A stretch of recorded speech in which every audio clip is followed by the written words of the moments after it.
السلام عليكم. النهاردة ان شاء الله هنعمل طريقة عمل بسكوت او حلوى مغربية بطريقة حلوة قوي ولذيذة. انا من عشاقها وبحبها جدا. بصوا بسم الله ما شاء الله شكلها عامل ازاي، طرية هشة. انا صاحبتي دقتها من عندي وطلبت مني ان انا اعملها لها، وده الفيديو بتاعها معلش اتأخر شوية، بس يا ربي ان شاء الله تعجبك وتجربيها بإذن الله. بصوا بسم الله ما شاء الله شكلها كمان من جوه هشة وطرية جدا. فهنبتدي بسم الله على طول ان شاء الله بالطريقة والمقادير. انا هنا هضيف، هي المفروض بتتعمل بالفول السوداني، بس انا هعمل فول سوداني وهعمل لوز، وانتوا على حسب ما حابين تستعملوا. انا هنا محمرة اللوز هفرمه فرم، يعني بلاش تفرموه ناعم، يعني فرموه خشن شوية علشان لما تاكلوا البسكوتية تبقى مقرمشة جواها، اللوز مقرمش. فان شاء الله البسكوت ده هيعجبكم جدا، او الحلوة دي هتعجبكم جدا. هي اسمها حلوة الهلال، مغربية.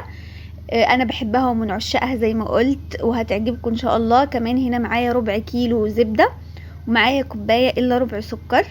وكمان السر اللذيذ فيها كمان اللي بيديها طعم حلو قوي، الجبنة مثلثات. عملت 4 قطع جبنة مثلثات، وعملت معلقة صغيرة من الفانيليا. هي مكوناتها مش كتير بس جميلة جدا.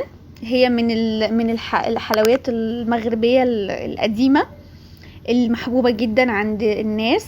وانا زي ما قلت لكم ان شاء الله كمان دقوها عندي اهل جوزي وصحابي ما شاء الله بيحبوها جدا، فحبيت ان انا اعملها لكم. زي ما قلت في واحده صاحبتي غاليه عليا بالظبط طالباها مني، فان شاء الله تعجبكم باذن الله وتجربوها. كمان ضفت بيضه واحده بس، ومعايا كوبايه الا ربع من الزيت.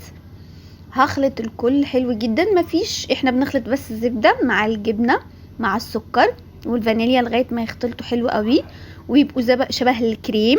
وبعدين اللهم صل على النبي بنضيف بيضه، وبنضيف كوبايه الا ربع من الزيت. انا هنا عامله 6 كوبايات دقيق. وكمان هعمل هنا معلقه كبيره من البيكنج باودر، ما نكترش عشان الكيس اكتر من معلقه، هي معلقه واحده كبيره كفايه.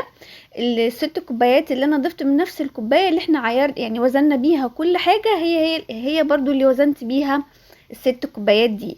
نخلي بالنا مثلا ممكن يبقى عندنا الدقيق اللي بيتشرب بسرعه، ممكن دي اللي مثلا زي اللي عندي انا الجني مظبوط. فانتوا خلوا عينكم ميزانكم برضو في الموضوع ده.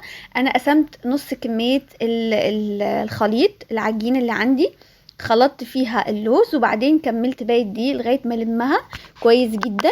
بصوا قوامها معايا هتبقى، ولا هي يعني جامده جدا ولا هي طريه خالص، هتبقى معايا قوامها مظبوط، ما بتتلزقش في الايد ولا اي حاجه خالص.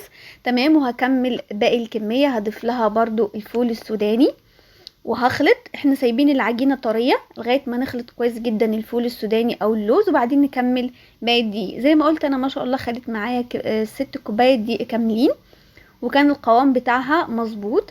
بوريكم في الفيديو هنا ان احنا ما بنعجنش، احنا بنلمها.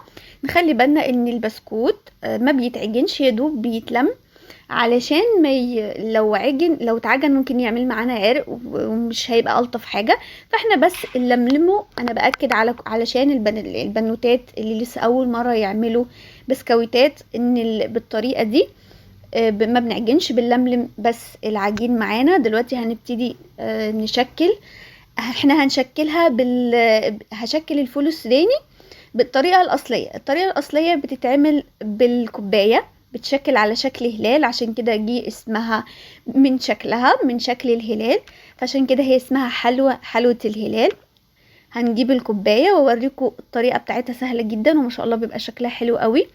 بتمنى يا رب ان هو يكون واضح. بنشيل اول جزء وبعدين بنبتدي نقطع كأننا بناخد نص دائرة بتاعت الكوب بالكوباية، نص الدايرة، وبنقوم ضاغطين. ما شاء الله بيبقى شكلها حلو جدا، تبقى حتى في المنظر بتاعها شيك جدا. هنا انا هعمل علشان اغير ونبقى عارفين اللوز من الفول السوداني. فانا اللوز هقطعهم بالقلوب، والفول السوداني زي ما شفتوا معايا قطعتها بالكوبايه. بسم الله ما شاء الله بتبقى البسكوت ده لذيذ جدا، بيبقى حلو. انا بحب ان انا اعمل حاجه حلوه جدا، بحب ان انا بعمل كميه من الحلويات ممكن الواحد يبقى كده مفيش عنده حاجة يعمل كل مرة يعمل شكل ويخليهم في البيت، لو جه اي ضيف يبقى الحاجة موجودة عندنا في البيت ونقدمها، وتبقى حاجة حلوة جدا. تمام ما شاء الله، بتدي كمية حلوة جدا. خلصنا، انا بشغل الفرن في الوسط، بحط الشبكة في الوسط وبشغل الفرن من تحت لغاية ما تستوي كويس جدا من تحت، وبعدين بشغل الشواية بس ونخلي بالنا ان هي تستوي بسرعة. انا هنا بعملها في السكر الباودر. نجيب سكر باودر يبقى النوعية حلوة ناعمة.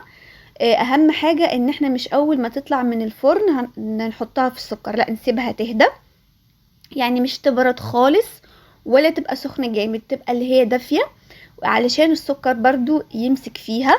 فان شاء الله يا رب تعجبكم وتجربوها وتقولوا لي ايه رأيكم. سلام عليكم.